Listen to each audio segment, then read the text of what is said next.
வாரந்தோறும் சென்னை முகப்பேரில் நடைபெறும் Kings and queens assembly ஞாயிறு ஆராதனைக்கு அன்புடன் அழைக்கிறோம். சத்தியத்தை சரியாக அறிந்து வெற்றி வாழ்க்கை வாழுவீர்கள். சென்னையில் உள்ள உங்கள் நண்பர்கள் உறவினர்களையும் 3 மாதங்கள் தொடர்ந்து வரும்படியாக உற்சாகப்படுத்துங்கள். முற்றிலும் ஜெயமான வாழ்க்கை வாழுவார்கள். கிங்ஸ் அண்ட் குயின்ஸ் அசெம்பிளி சார்பாக இந்த 2025வது ஆண்டை நித்திய பேரின்ப ஆண்டு என்று தேவனுடைய ஆவியானவர் சொன்னபடி டிக்ளேர் பண்ணியிருக்கிறோம். Right? Year of everlasting joy, joy evermore. ஒரு டிரான்ஸ்லேஷனில் அப்படி தான் இருக்கு பாருங்க. Evermore joy, that means உங்கள் வாழ்க்கையில் எப்பொழுதும் குதூகலமும் கொண்டாட்டமும் நிறைந்திருக்கும் என்று கர்த்தர் சொல்லுகிறார்.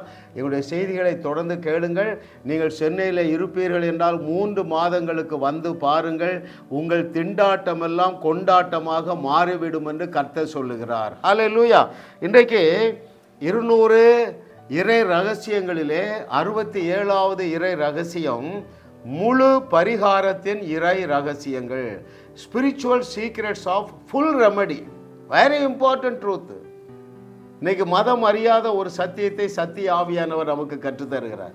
பாருங்கள், மனுஷனுடைய பாவங்கள் பரிகரிக்கப்பட சிலுவையில் தேவைக்கும் அதிகமாக பரிகாரம் பண்ணிவிட்டார்.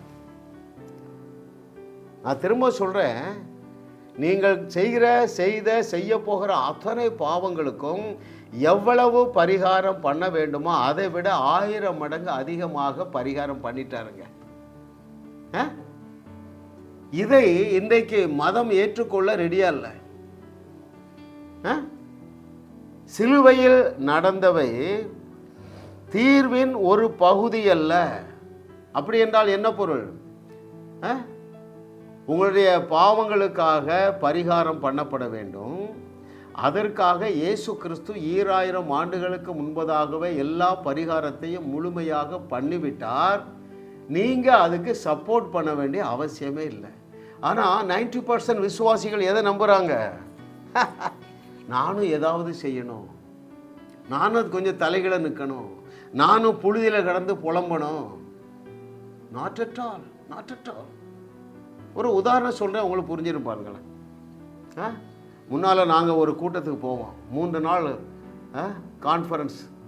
முதல் நாள் என்ன செய்வாங்க தெரியுமா? முதல் பிரசங்கம், நம்ம செய்த எல்லா பாவத்தையும் ஒன்றா அறிக்கை செய்யணும். ஏன்? இயேசு கிறிஸ்து சிலுவையிலே அரைகுறையாகத்தான் பரிகாரம் பண்ணியிருக்கிறாரு. நீயும் என்ன செய்யணும்? உன் பாவத்தெல்லாம் என்ன செய்யணும்? அறிவிக்கணும். நாங்கள் அழுது மரத்தடியில் உட்காந்து அழுவோம். அப்புறம் வர ஒரு பயம் இருக்கும், ஐயோ நான் ஏதாவது ஒரு பாவத்தை மறந்திருப்பேனோ. நான் உங்களிடத்தில் ஒரு கேள்வி கேட்கிற அருமையான தேவர்களே, அந்த கையும் களவுமாக ஒரு ஸ்திரீ பிடிக்கப்பட்டாள் அல்லவா? இயேசு கிறிஸ்து என்ன சொன்னார்? உங்களில் பாவம் இல்லை என்று சொல்லுகிறவன் முதலாவது கல்லை எடுத்து எரிய கடவன் என்றார். அவ்வளோ பேர் போயிட்டான். இவர் நிமிர்ந்து பார்க்குறாரு.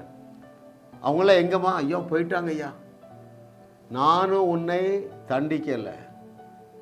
ரைட்? அப்படித்தான் சொன்னாரே தவிர, ஏம்மா நீ ஒன்றா அறிக்கை செய்ய, எத்தனை நபரோட நீ போனா, என்னெல்லாம் பொய் சொன்னா? ஐயா அப்படி கேள்வி கேட்கவே இல்லையப்பா.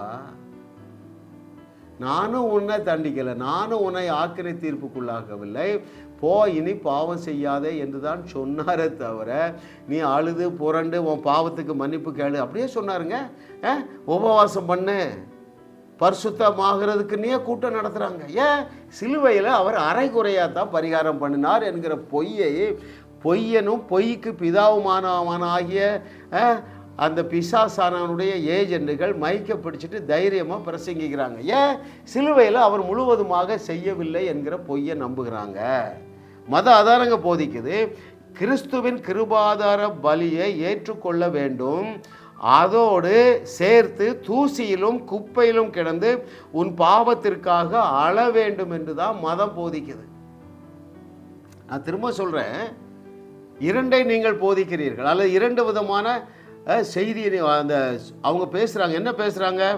எப்பா இயேசு கிறிஸ்து உனக்காக பலியிடப்பட்டார். அந்த பலியையும் ஏற்றுக்கொள்ள வேண்டும். அது உன்னை முழுமையாக்காது. நீ என்ன செய்யணும்? தூசியிலையும் குப்பையிலையும் கிடந்து 40 நாள் உபவாசம் பண்ணி நீ உன்னை தகுதிப்படுத்த வேண்டும் என்கிற அந்த வஞ்சகத்தை ஏராளம் தாராளமாக வதச்சிட்டான் பிசாசானவன். ஆனால் நான் இரவும் பகலும் வேதத்தை தியானிக்கிறேங்க. கர்த்தர் எனக்கு ஒரு பாட்டையே கொடுத்துட்டார். நான் பல பாடினாலும், நான் எத்தனை முறை பாடினாலும் சோர்வு அடைகிறது. ஏன் தெரியுமா? பழுதொண்டுமே உன்னில் இல்லை. ஏன் உன்னிடத்துல பழுது இல்லை தெரியுமா? அவரே உன்னை தகுதியாக்கிட்டார். அவரே உனக்குள்ளே தகுதியாக வாசம் பண்ணுகிறார். ஐயோ, இந்த ட்ரூத்தை தெரிஞ்ச பாருங்க, அவரோடு உள்ள அன்புல ஆழமாக போயிட்டேங்க. பாவ எண்ணத்திலிருந்து வெளியே வந்திருக்கிறேன். ஆனாலும் என்னுடைய கீழ்ப்படிதலில் குறைவு இல்லாமல் இல்லை. ஆனாலும் என் தகப்பனாகிய தேவன், அவர் அகாப்பை அன்புள்ளவர், என்னோடு இருக்கிற தொடர்பை முறித்து கொள்ளவே மாட்டார். என் மேல் வைத்திருக்கிற திட்டங்களை மாற்றிக்கொள்ளவே மாட்டார். ஏன்? பழுதொண்டுமே என்னில் இல்லை, இயேசுவே எனக்கு தகுதியானார். இயேசு உன் நீதி, இயேசு உன் பரிசுத்தம், அவரே உனக்கு எல்லாமானார். அல்லேலூயா. ஐயா, சிலுவையை குறைத்து மதிப்பிடுகிறவர்கள், சிலுவையை காலின் கீழே போட்டு மிதிக்கிறீர்கள். அந்த அக்கிரமத்தை செய்யாதிருங்கள் அருமையான தேவர்களே. Hallelujah. Oh, thank you Lord for your goodness. So நீங்கள் முதலாவது அறிந்து கொள்ளுங்கள், சிலுவையில் இயேசு கிறிஸ்து செலுத்தின விலை கிரயத்தை முழுமையாக செலுத்தி நீங்கள் மீட்கப்பட்டு இருக்கிறீர்கள். மீட்கப்பட்ட பிறகும் நீங்கள் செய்யக்கூடிய பாவங்களுக்காகவும் அவர் விலைக்கிரயத்தை செய்துவிட்டார். ஹல்லேலூயா. ஒன்றை நன்றாக தெரிந்து கொள்ளுங்கள் அருமையானவர்களே, உங்கள் பாவங்கள் உண்டாக்கும் கரை திரைகளை போக்க நீங்கள் செய்யக்கூடிய காரியம் ஒன்றுமே இல்லை. நான் திரும்ப சொல்லட்டுமா? உங்களை தகுதிப்படுத்த நீங்கள் ஒன்றுமே செய்ய முடியாதுங்க. நான் அதை திரும்ப வாசிக்கிறேன். உங்கள் பாவங்கள் உண்டாக்கும் கரை திரைகளை போக்குவதற்கு இந்த உலகத்தில் உங்கள் வாழ்க்கையில் நீங்கள் செய்யக்கூடிய காரியம் ஒன்றுமே இல்லை. இதுக்கு மேலே நான் எப்படி சொல்லிக் கொடுக்க? அப்போ நான் எப்படி வாழலாமா? ஐயா, நீ அந்த அன்பை புரிஞ்சிட்டிங்கன்னா அவரோடு நல்ல ரிலேஷன்ஷிப்பில் இருப்பா. உன்னால் பாவம் செய்ய முடியாது. ஏனென்றால் நீ நியாய பிரமாணத்திற்கு கீழ்ப்பட்டிராமல் கிருபைக்கு கீழ்ப்பட்டிருக்கிறாய். ரோமர் 6:14 படிங்கங்க, வாசிக்கட்டுமா? The book of Romans chapter 6 verse 14, very very important word. Since you are not under law but under grace, sin cannot dominate you.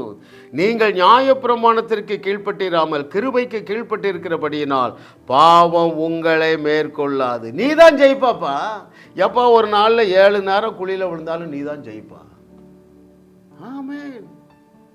குதூகலத்துக்குள்ளே வாங்கங்க, கொண்டாட்டத்திற்குள்ளே வாழுங்க, வாங்க நடன கழிப்புக்குள்ளே வாங்க, களி கூறுதலுக்குள்ளே வாருங்கள். Hallelujah. Oh, thank you master for your goodness. உங்களுடைய முக்கால பாவங்களுக்காகவும் இயேசு கிறிஸ்து முழு கிரயத்தையும் செலுத்தி விட்டபடியால் தேவன் உங்கள் மீது கோபமாக இல்லை, அன்பாகவே இருக்கிறார்.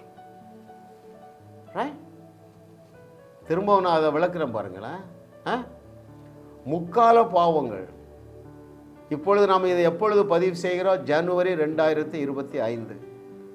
இந்த வருஷம் முழுவதும் நீங்கள் அநேக காரியங்களை தவறுவீர்கள், பாவத்தில் போவீங்க, ஆனால் உள்ள போய் மூழ்கிட மாட்டீங்க. ஆனால் கர்த்தர் என்ன செய்தார் தெரியுமா?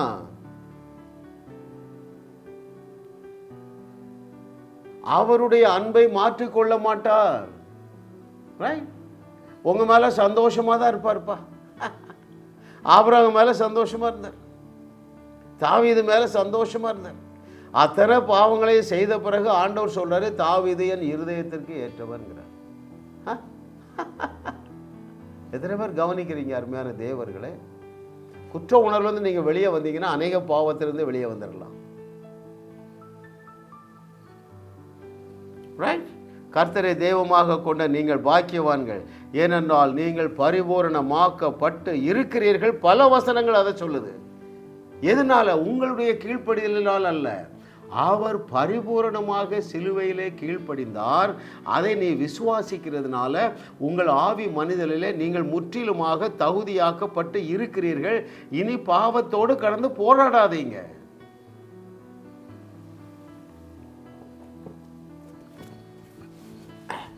ஏன் பாவத்தோடு கூட சேர்ந்து போராட வேண்டியதில்லை தெரியுமா? The war is over. யுத்தம் முடிஞ்சிட்டுங்க. அப்படி என்றால் என்ன பொருள்? ஐயா, நீங்கள் செய்ய போகிற பாவங்களுக்காகவும் அவர் பரிகாரம் பண்ணிவிட்டார். that is the supernatural power of cross, supernatural blessing of cross. இயற்கைக்கு அப்பாற்பட்ட ஆசீர்வாதம், இயற்கைக்கு அப்பாற்பட்ட வல்லமை சிலுவையிலே வெளிப்பட்டது. right? hallelujah. oh, what a loving daddy.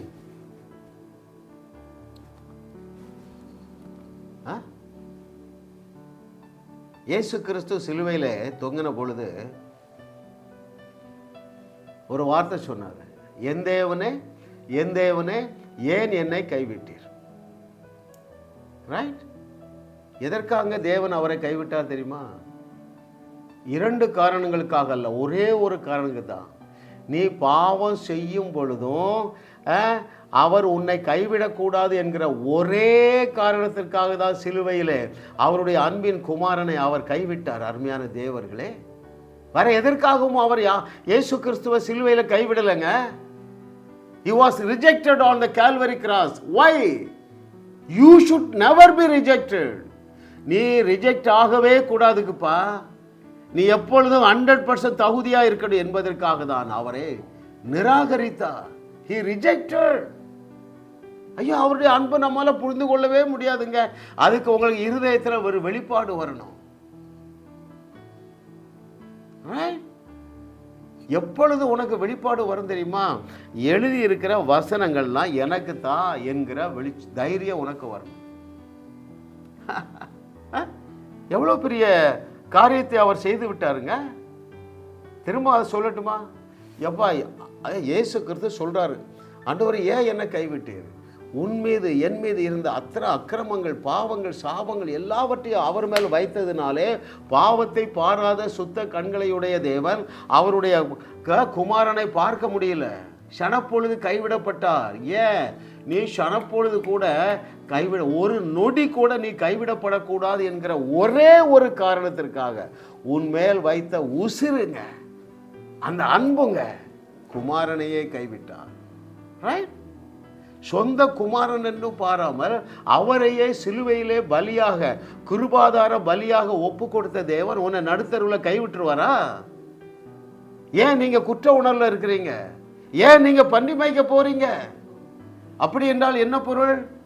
அவனுக்கு, இளைய குமாரனுக்கு ஒரே குற்ற உணர்வு. ஏன்? அப்பாவுடைய அன்பை சந்தேகிச்சிட்டான். நான் எங்கள் அப்பாவுடைய பேரை கெடுத்தேன், ஆஸ்தியை அடித்தேன், அவருக்கு பிரியமில்லாத விபச்சாரத்தில் விழுந்து கிடந்தேன், அவருக்கு பிரியமில்லாத குடியில் கிடந்தேன். எப்படிப்பா எங்கள் அப்பா என்னை ஏற்றுக்கொள்ள முடியும்? போயிட்டான், பன்றி மேய்க்க போயிட்டான். பன்றி மேய்க்க போகாதீங்க. உங்கள் குறைவுகளின் மத்தியிலும் உங்கள் ஸ்டாண்டர்ட் குறையிறதே இல்லை. அது எப்படி விளக்குற நான் சொல்கிறேன் பாருங்களேன்.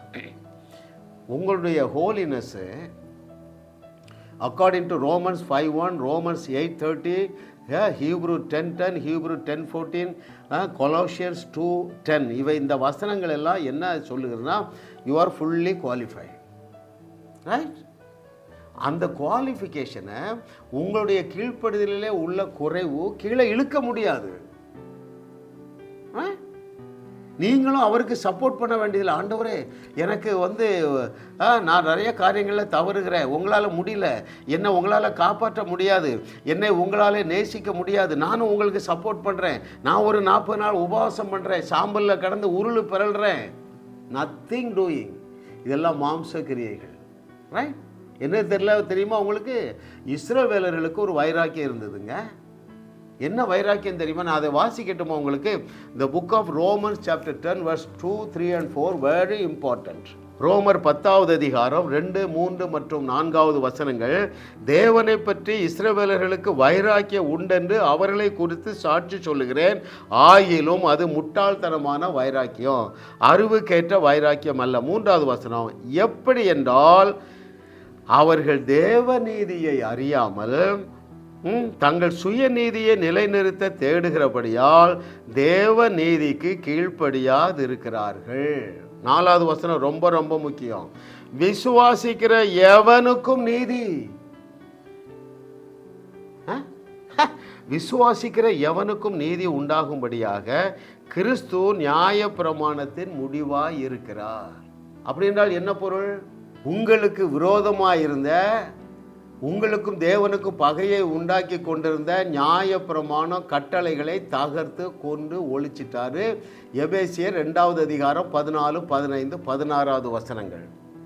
இது இஸ்ரவேலர்களுக்கு தெரியல. திரும்ப என்ன செஞ்சுட்டு இருந்தாங்க? பிரமாணத்தை கை கொண்டிருந்தார்கள். என்ன பிரமாணம்? விருத்த சேதனம் பண்ணுறது, அங்கே வேற என்ன செஞ்சாங்க? பலி செலுத்துறது. ஏன் கிருபாதார பலி போதாது, இயேசுவாகிய பலி போதாது என்று நம்பிக்கொண்டிருந்தார்கள். ஹல்லேலூயா.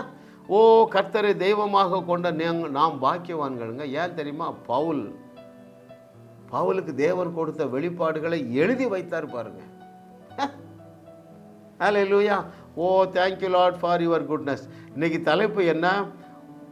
தேவனாகிய கர்த்தர் அவருடைய குமாரனாகிய இயேசு கிறிஸ்துவை முழு பரிகாரமாக கொடுத்து விட்டார். இதுக்கு மேலே நீங்கள் வேற எதையும் கூட்ட வேண்டியதில்லை. நீங்கள் செய்ய வேண்டியது ஒன்றே ஒன்று தான். எந்த அளவுக்கு நீங்கள் முற்றிலுமாக தகுதியாக்கப்பட்டு இருக்கிறீர்கள் என்கிற நாலேஜ் வந்தால் போதும். அந்த தகுதி உங்களுடைய மாம்சத்திலேயோ உங்களுடைய எண்ணத்திலேயோ உங்களுடைய ஆத்மாவிலேயோ அல்ல, உங்களுடைய ஆவி மனுஷனில் நடந்திருக்குது. இந்த சத்தியத்தை நீங்கள் அறிந்து கொள்ளுவீர்கள் என்றால் உங்களுடைய விண்ணை தொடும். விசுவாசியின் அதிகாரம் எதை அறிஞ்சிருக்கணும்? I am fully qualified in my spirit man. இந்த விசுவாசியின் அதிகாரத்தை நீங்கள் பயன்படுத்துவீர்கள். நீங்கள் எதை அனுபவிப்பீர்கள் தெரியுமா? தேவனின் மிக சிறந்ததை நீங்கள் அனுபவிப்பீர்கள். ஆமென். ஹல்லேலூயா. Oh, thank you Lord for your goodness. ஏன் இன்னும் நீங்கள் தரித்திரத்தில் இருக்கீங்க தெரியுமா? ஏன் இன்னும் நீங்கள் கடலாகிய கடலில் மூழ்கி இருக்கீங்க? பேரின்ப நதியை தேவன் வாக்கு பண்ணியிருக்கிறார். ஆனால் துன்ப நதியில தான் நீங்கள் மிதக்கிறீங்க. am I right or not? எந்த துன்பம்? ஒரே ஒரு துன்பத்தை பார்ப்போமா? ஏனையா இயேசு கிறிஸ்து சிலுவையில் தரித்திரர் ஆனார். அதுக்கு எப்படி பரிகாரம் பண்ணார்?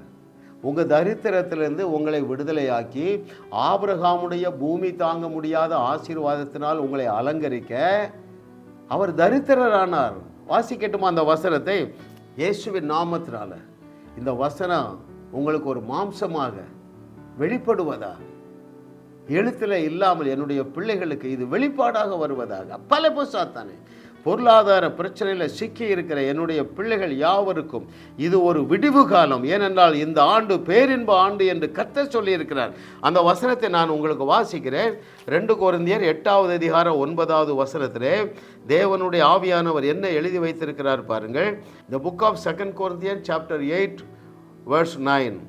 நம்முடைய கர்த்தராகிய இயேசு கிறிஸ்துவின் கிருபையை அறிந்திருக்கிறீர்களே, அவர் ஐஸ்வர்யம் உள்ளவராய் இருந்தும் நீங்கள் அவருடைய தரித்திரத்தினாலே ஐஸ்வர்யவான்கள் ஆகும்படிக்கு உங்கள் நிமித்தம் தரித்திரரானார். ஐயா, உங்களுடைய தரித்திரத்தை போக்குவதற்கு முழு பரிகாரத்தையும் சிலுவையில் செய்து முடிச்சிட்டாருப்பா. ஆமாம் ஆமாம், நீங்கள் உங்கள் கடன் அடைகிறதுக்கு உபவாசம்லாம் பண்ண வேண்டியது இல்லைங்க. சத்தியத்தை சரியாக அறிஞ்சால் போதும். ஆமாம், இது எனக்கு உரியதல்ல. ஆமாம், நான் தான் முட்டாள்தனமாக இந்த மார்வாடிட்ட கடன் வாங்கினேன். ஆனால் யுத்தம் என்னுடையதல்ல, என் தகப்பனாகிய தேவனுடைய. அவர் தான் யுத்தம், அவருடைய யுத்தம். அவர் தான் இந்த கடன் அடைப்பாருங்கிற வெளிச்சம் வந்துட்டுனா உனக்கு தேவன் வைத்திருக்கிற ரிசோர்ஸை கண்டுபிடிச்சிருவான். என்ன வாசிக்கிற? அவருடைய தரித்திரத்தினாலே நீங்கள் ஐஸ்வர்யவான்கள் ஆகும்படிக்கு உங்கள் நிமித்தம் தரித்திரரானாரே. அந்த கிருபையை அறிஞ்சிடுங்க. ஏன் அந்த ரெஸ்பான்சிபிலிட்டி அவருக்கு போச்சு? சரி, ரைட். உங்கள் குழந்தை 5வது வகுப்பு படிக்குங்க, அவன் ஃபீஸ் கட்டுவானா, நீங்கள் ஃபீஸ் கட்டுவீங்களா? அதே கான்செப்ட் தாங்க. நீங்கள் தான் தவறு பண்ணியிருப்பீங்க. இடத்துல பாருங்க, 1 கோடி ரூபா கடன். முன்னால் சாட்சியெல்லாம் சொல்லியிருக்கோம், திரும்ப ஞாபகம் வரனால சொல்கிறேன். 1 கோடி ரூபா கடன். அழுதாங்க ஃபோனில். நான் ஒரே ஒரு வார்த்தை சொன்னேன். அவங்க 14 வருஷம் ஏஜ் சர்ச்சு போகிறவங்க, சரிங்களா? ஒரே ஒரு வார்த்தை சொன்னேன். அவங்க கோர்ட்டுக்கு வீட்டுக்கு அலைகிறாங்க. 2 வீடு ஏலம் போக போகுது, இந்தியன் பேங்க்கு. அப்போ நான் சொன்னேன், 30 நாட்களில் இந்த கடன் தீரும் என்று கர்த்தர் சொல்லுகிறான்னு சொன்னேன். 15 நாளில் கடன் தீர்ந்துட்டு. ஏன்? எனக்கு இந்த வார்த்தை மாம்சமாயிற்று. சிஸ்டர், நீங்கள் ஆண்டோடைய பிள்ளை, ஞானஸ்தானம் பெற்றிருக்கீங்க, அபிஷேகம் பெற்றிருக்கீங்க. உங்கள் தரித்திரத்தை இயேசு கிறிஸ்து சிலுவையிலே சுமந்து தீர்த்து விட்டார். என்னுடைய செய்திகளை கேட்டுக்கொண்டே இருங்கள், 30 நாளில் உங்கள் பிரச்சனை தீர்ந்துருன்னு கர்த்தர் சொல்லுகிறான்னு நான் சொன்னேங்க. எப்படி நான் கர்த்தர் சொல்லுறான்னு சொல்கிறேன் தெரியுமா? நான் வசனத்தை தானே சொல்கிறேன். ஐயா, அவர் கடனெல்லாம் அடைச்சிட்டேங்கிறார். நான் சொல்கிறது தானே. ஏன், நான் தேவனாக இருக்கிறேன்னு. அதை எலியாவும் எலிசாவும் தான் அந்த வார்த்தையை பயன்படுத்த முடியுமா? எலிசா என்ன சொல்கிறான்? நீ ஒருவனுக்கு தான் சாப்பாடு வாங்கிட்டு வந்திருக்கிறாருப்பா, இங்கே 100 பேர் இருக்கிறாங்க, 100 பேரும் சாப்பிட்டு மீதியும் ஆகாரம் இருக்கும் என்று கர்த்தர் சொல்லுகிறான் என்று பழைய ஏற்பாட்டில் ஒரு மனுஷன் சொன்னான். புதிய ஏற்பாட்டில் தேவர்களாக இருக்கிற நீங்கள் ஒரு ஆசீர்வாதத்தை சொல்லிவிட்டு கர்த்தர் சொல்லுகிறார் என்று சொல்லுங்க. பழைய செய்திகளை கேளுங்க. 15 நாளில் கடன் ஓடி போயிட்டுங்க. ஓடி வந்தாங்க. ஐயா, நீங்கள் தான் பேங்க் வர. இல்லைம்மா, நீங்களே இல்லை, நாங்கள் போனோம் பாருங்க. நம்ம 40 லட்சம் கடன் வாங்கிட்டு 10 லட்சம் கட்டிட்டு 30 லட்சம் கட்ட முடியல. அந்த பேங்கில் வட்டி குட்டி 12 வருஷம் போட்டு 1 கோடியே 10 லட்சம்னே வச்சுருந்தாங்க. நான் போனேன், பிரதர், அந்த டிப்டி மேனேஜர், மவுண்ட் ரோடில் ஆஃபீஸ், இந்தியன் பேங்க்கு, இந்தியன் ஓவர்சீஸ் பேங்க். சார், நான் தான் பணம் கொடுத்துருக்கேன், 1 கோடி ரூபா இருக்குது, வேணா வாங்கிடுங்க. சரி சார், கொடுங்க. சொன்னபடியே ஆகும் என்று சொன்னாரையா, அதை நீ எப்பொழுது புரிந்து கொள்ள போகிறாயப்பா? இல்லை, நீ எப்பப்பா புரிஞ்சிட போறா? நீங்கள் தேவர்களாக இருக்கிறதுனால நீங்கள் சொன்னபடியே ஆகும் என்று சொன்னவர் மனுஷனாங்க. பவுலா சொன்னா அவர் சொல்ல மட்டும்தான் செஞ்சாரா? செய்து காட்டினாருங்க. எத்தனை இடத்துல செய்து காட்டினாரு? நான் சொன்னேன், 30 நாளில் உங்கள் கடன் அடையுது என்று கர்த்தர் சொல்லுகிறார். ஹல்லேலூயா. அருமையான தேவர்களே, ஆண்டவராகிய இயேசு கிறிஸ்து முழுமையான பரிகாரத்தையும் பண்ணிவிட்டபடியினாலே யூ ஆர் ஃபுல்லி குவாலிஃபைடு. அதனால தான் சொன்னார், நீங்கள் தேவர்களாக இருங்கள், மாறுங்கள், ஆவீர்கள். அப்படிலாம் சொல்லலைங்க. அந்த வசனத்தை உங்களுக்கு வாசிக்கவா? இயேசு கிறிஸ்து சொல்லுகிறாருங்க. இதை கேட்டுக்கொண்டிருக்கிற மகனே, மகளே, the book of John's Gospel, chapter 10, verse 34. Never ever forget this number at least. இயேசு அவர்களுக்கு பிரதியுத்தரமாக, தேவர்களாய் இருக்கிறீர்கள் என்று நான் சொன்னேன் என்பதாய் உங்கள் வேதத்தில் எழுதியிருக்கவில்லையா? சீரியஸாக எடுக்கணுங்க.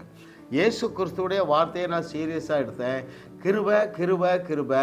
வியாதி இல்லை, விரக்தி இல்லை, வேற என்ன இல்லை, வியாகுலம் இல்லை, குடும்ப குழப்பம் இல்லை, பிரச்சனையே இல்லைங்க. Sin free, sickness free, struggle free life. ஏன்? என்னை பற்றி சர்டிஃபை பண்ணவர் என்னை சிருஷ்டித்தவர்ப்பா. என்னை குறித்து சர்டிஃபை பண்ணவர் எனக்காக முழு பரிகாரத்தையும் சிலுவையில் செய்து முடித்தவர். அதனால தான் நான் சொல்றேன், நீங்கள் தேவர்கள் அடிமேல் அடி அடித்து அம்மையும் நகருங்க. சிலர் நம்ப துவங்கிட்டீங்க, அதில் வளருங்க. உங்கள் விசுவாசமாகிய கப்பலை நாசப்படுத்துகிற பிரசங்கத்தை 3 மாதம் கேட்காம 3 மாதங்கள் என்னுடைய செய்திகளை மாத்திரம் கேளுங்க. நீங்கள் இயேசு செய்தவைகளையும் செய்வீர்கள், அதைவிட பெரிய கிரியைகளையும் செய்வீர்கள் என்று கர்த்தர் சொல்லுகிறார். 3 மாதத்துக்குள்ளே எத்தனை செய்தி கேட்கணும்? 90 நாள். ஒரு நாளைக்கு 2 செய்தினா ஒரு 200 செய்தி கேளுங்க. வேறு செய்தி கேட்கக்கூடாது. That's very important. களை தாங்க வேகமாக முளைக்கும். ஆமாம், கர்த்தரை தெய்வமாக கொண்ட நீங்கள் பாக்கியவான்கள், ஏனென்றால் நீங்கள் தேவர்களாக இருக்கிறீர்கள் என்று சொன்னவர் எள்ளளவும் பொய்யுரையாத இறைமகனாகிய இயேசு கிறிஸ்து.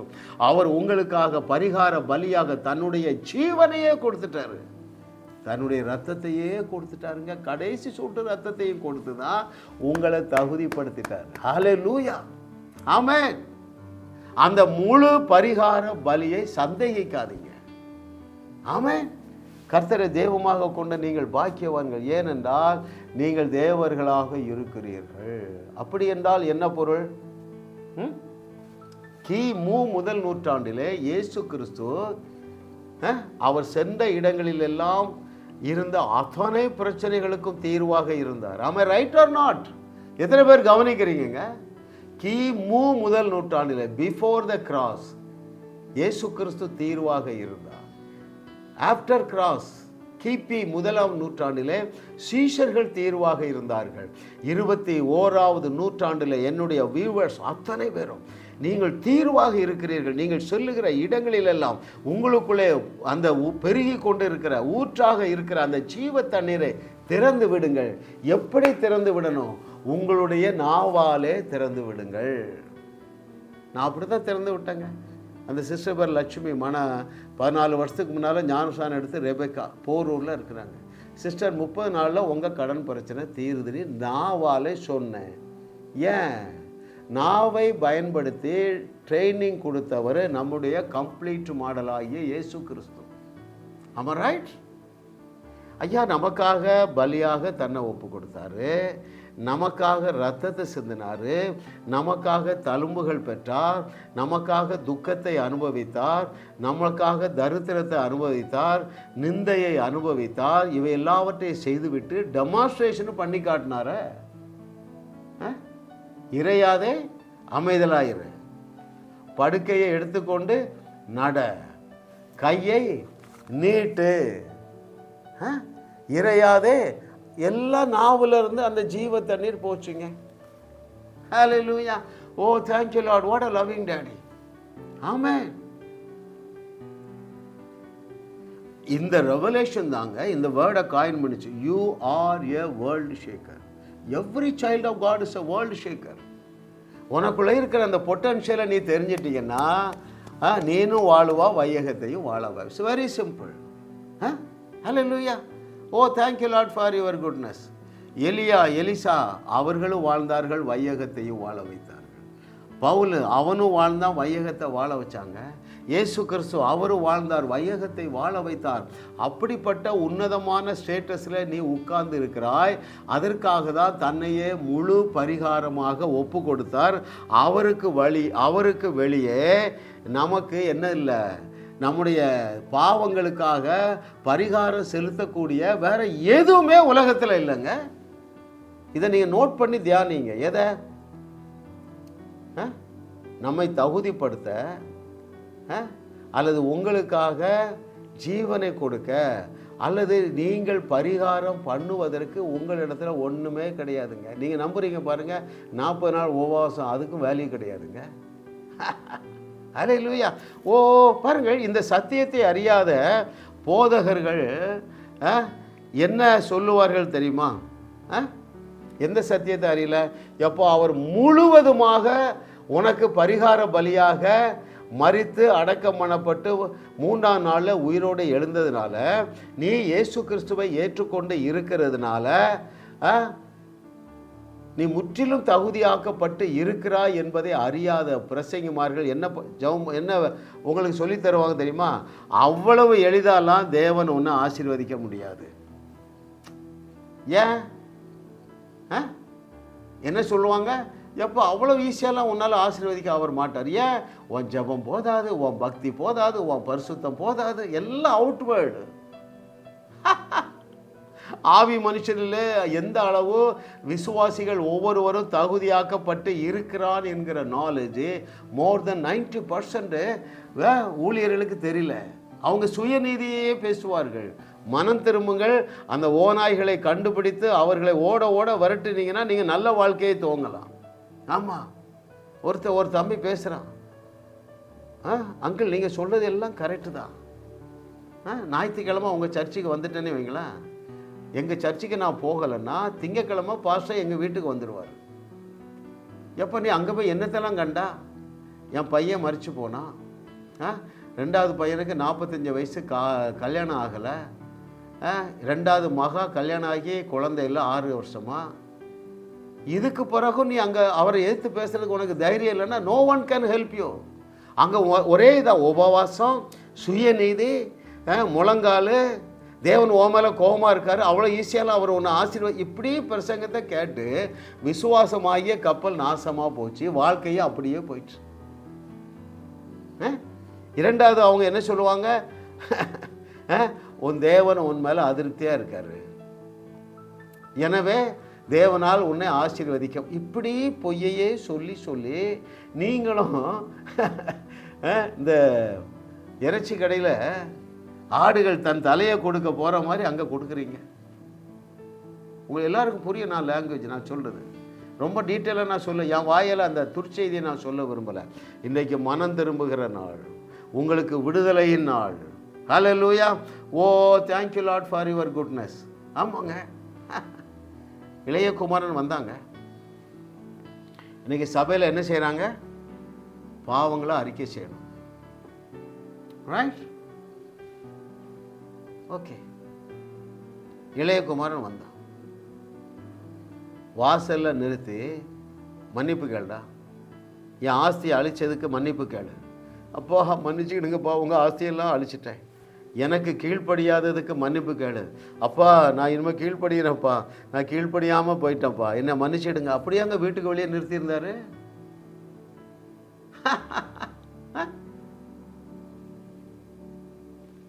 கையும் களவுமாக பிடிக்கப்பட்டாள் அந்த ஸ்திரீ. எல்லாரும் அவரை கல்லறியும்படியாக இவர் சொல்லுவார்னே கல்லையை எடுத்துட்டு போயிட்டானுங்க. ஏன்னா விபச்சாரம் பண்ணால் கல்லறிந்து கொல்லப்பட வேண்டும். உங்களில் பாவம் இல்லாதவன் முதலாவது கல்லை எரிய கடவன் என்று சொன்னவனே அவ்வளவரும் போயிட்டான். இயேசு கிறிஸ்தவனையுமா உட்காருமா, முழங்கால் போடுமா, சொல்லு என்னெல்லாம் தப்பு பண்ணா? விபச்சாரினி, எத்தனை வருஷம் விபச்சாரம் பண்ண, எத்தனை பேட்டை பண்ணா, எல்லாத்தையும் மன்னிப்பு கேளு. 1 2 இப்படி அங்கே எண்ணிட்டு இருந்தாரு. நானும் உன்னை குற்றம் சாட்ட மாட்டேமா? ஐயோ, அதுதான் நியாய தீர்ப்பு, அதுதான் நியாய தீர்ப்பு. ஏன்? அவளுக்காகவும் அவர் மரித்தார். ரைட்? எத்தனை பேர் புரியுதுங்க? கர்த்தரை தெய்வமாக கொண்ட நாம் பாக்கியவான்கள். ஏனென்றால் நம்முடைய பரிகார பலியாகிய இயேசு கிறிஸ்து அரை குறையாக அல்ல, முழு பரிகாரமாக. அதுதான் இறை ரகசியம். ஐயா, உங்களுக்கு உங்களுடைய பாவங்களுக்காக நீங்கள் பரிகாரம் பண்ணத்தக்கதாக உலகத்தில் ஒன்றுமே இல்லைப்பா. எத்தனை பேர் புரியுதுங்க? ஒன்றுமே இல்லை உங்கள்கிட்ட. ஐயா, உங்களை குவாலிஃபை பண்ண உங்களிடத்தில் ஒன்றுமே கிடையாது. உங்கள் ஜெபமோ, உங்கள் பரிசுத்தமோ, உங்கள் பக்தியோ இதெல்லாம் வேணும். ஆனால் இதை வைத்துக்கொண்டு நீங்கள் நீதிமான் ஆக முடியாது. சிலுவையிலே உங்களுக்கு பரிகார பலியாக, அந்த கிருபாதார பலியாக தன்னையே பலியாக்கினாரே, அவரை நீங்கள் விசுவாசிக்கிறதுனால நீங்கள் நீதிமான்களாக, முற்றிலுமாக பரிசுத்தவானாக, பக்திமானாக இருக்கிறாப்பா. இதுக்கு மேலே ஒரு முடி அளவு கூட உன் தகுதியை நீ கூட்ட வேண்டியதில்லை. இதுக்கு மேலே எப்படிங்க சொல்லி கொடுக்கறது? ஐயா, நான் 4 நூற்றாண்டு வாழவில்லை அருமையான தேவர்களே. நான் 39வது வயசில் ரட்சிக்கப்பட்டேங்க. 40 வயசில் வச்சுடுங்களேன், 65 வயசு வரைக்கும் கர்த்தர் நல்லவர்னு ருசி பார்க்கல. ஏன்? சதா குற்ற உணர்வு. காலையில் அரை மணி நேரம் தான் ஜோம் பண்ணேன், நான் 1 மணி நேரம் ஜோம் பண்ணி யோசித்தேன், போச்சு, விசுவாசம் போச்சு. எப்படிப்பா நீ அந்த 1 மணி நேரம் பிளான் பண்ணால்? எங்கள் பாஸ்டர் சொல்லி கொடுத்தாரு, இவர் எப்படி சொன்னார். 3 மாடிக்கு அடுத்த மாடியில் சொல்லி கொடுத்தாங்க, காலையில் 1 மணி நேரம் தலைகளை நிற்கணும். ஐயா, இவர்கள் அந்த தேவனாகிய கர்த்தராகிய இயேசு கிறிஸ்து முழுவதுமாக பரிகார பலி செலுத்தி முழுவதுமாக நம்மை தகுதிப்படுத்தி விட்டார். இதை நாம் விசுவாசிக்கிறதுனால, நான் விசுவாசித்து ரட்சிக்கப்பட்டதுனால, நான் விசுவாசித்து அவருடைய பிள்ளையாக இருக்கிறதுனால, நான் விசுவாசித்து தண்ணீரில் மூழ்கி ஞானஸ்நானம் எடுக்கிறதுனால என்னிடத்திலே பழுது ஒன்றும் இல்லை. That is the scripture. That is the new covenant truth, dearly beloved. சிலுவைக்கு வெளியே எதையும் தேடாதீங்க. ஆமென். சகலமும் அவர் மூலமாக உண்டாக்கப்பட்டிருக்கிறது. உண்டாக்கப்பட்டவைகள் எதவையுமே அவருக்கு வெளியே நீ தேடவே முடியாது. அப்படி என்றால் என்ன பொருள்? நீங்கள் தேவனுடைய மீட்பு, தேவனுடைய ரட்சிப்பு உண்டாக்கப்பட்டிருக்கிறது 100% அவருக்குள்ள தான் இருக்குங்க. நீங்கள் தலைகளை நின்று 1% கூட நீங்கள் குவாலிஃபை ஆகவே முடியாது. இதை நான் அறிந்து கொண்ட நாள் முதல் அற்புதத்திற்கு அளவே இல்லை. என் விசுவாசம் விண்ணை தொடுகிறது. செத்தவங்களை தைரியமாக போய் பேசுகிறேன். ஒரு பாட்டியம்மா 80 வயசு பாட்டியம்மா எழுந்துட்டா. ஹல்லேலூயா, ஹல்லேலூயா. கர்த்தரை தெய்வமாக கொண்ட நாம் பாக்கியவான்கள். ஏனென்றால் நாம் செய்ய வேண்டிய காரியம், நம்மை தகுதிப்படுத்த நாம் செய்ய வேண்டிய காரியம் ஒன்றுமே இல்லை, accept having the faith upon the cross. சிலுவையிலே தேவனாகிய கர்த்தராகிய இயேசு கிறிஸ்து நமக்காக என்னவெல்லாம் செய்தார் என்று விசுவாசித்தா போதும். நீங்கள் விசுவாசிக்கவும் செய்கிறீங்க. சபையை, மதத்தை நம்பாதீங்க. மதம் என்ன சொல்லுதுன்னா, அவர் சிலுவையில் செஞ்சது போதாது, நீனும் அதோட ஏதாவது செய்தாதான் உன்னால் தேவனுடைய நன்மையை ருசி பார்க்க முடியும் என்கிற பொய்யை நம்பாதீங்க. அது முற்றிலும் வேதத்திற்கு புறம்பானது. அருமையான தேவர்களே, ஆமாம், that is the secret, spiritual secret of full remedy. You are fully redeemed because he became our full remedy. நம்மை தேவன் முற்றிலுமாக மீட்டு விட்டார். ஏனென்றால் அவரே மீட்பாக. கடைசியாக இந்த ஒரு வசனத்தை நான் வாசித்து முடிக்க போகிறேன். எந்த வசனம் என்றால் 1 கொரிந்தியர் 1வது அதிகாரம் 31வது வசனம். அவரே, எவரே?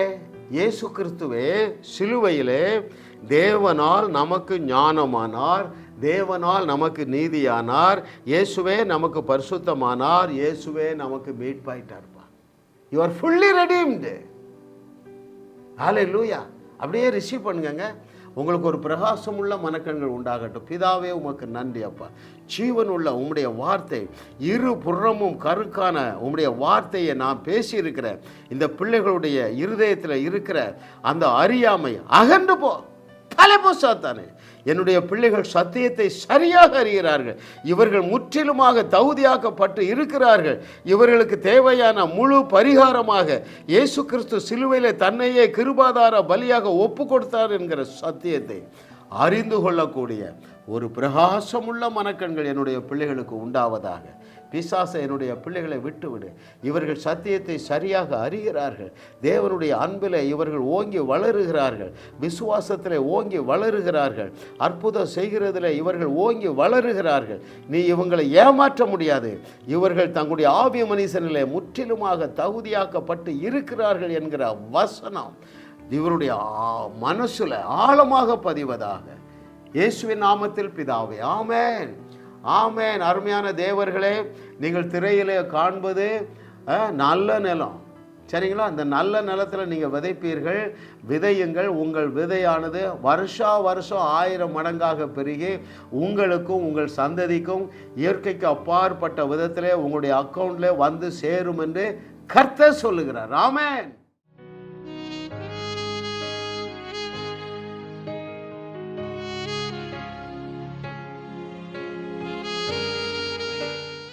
உங்களையும் வாழ வைத்து உங்கள் மூலம் உலகத்தையும் வாழ வைக்கவே தேவன் எங்களை கிருபையாக அழைத்துள்ளார்.